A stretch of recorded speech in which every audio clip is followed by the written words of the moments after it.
আমাদের গুন্থার কেন আসছে না এই সমস্ত বিষয় আজকে ভিডিও বলবো। সো গুন্থার লাস্ট ম্যাচ কিছু সিএম পাঙ্কের সাথে ওয়ার্ল্ড হেভিওয়েট চ্যাম্পিয়নশিপের ম্যাচ ইসলাম ইসলামে। সো সেখানে ইসলামে যে সিএম পাঙ্ক গুন্থারকে হারিয়ে নিউ ওয়ার্ল্ড হেভিওয়েট চ্যাম্পিয়ন হয়ে যায়।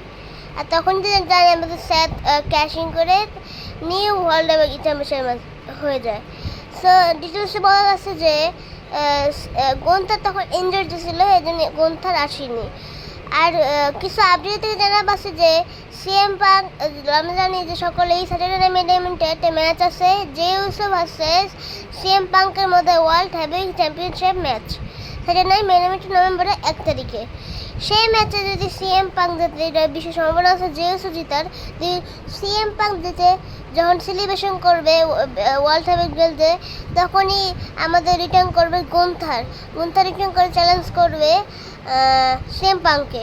আর এদের মধ্যে ম্যাচ কিছু দেখছি, কিছু জায়গায় সার্ভাইভার সিরিজে ম্যাচ হবে এদের মধ্যে ওয়ার্ল্ড হেভিওয়েট চ্যাম্পিয়নশিপের জন্য।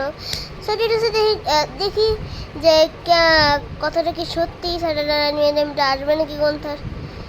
সে ভিডিও ভালো লাগলে অবশ্যই লাইক করে পাশে থাকবেন। ধন্যবাদ।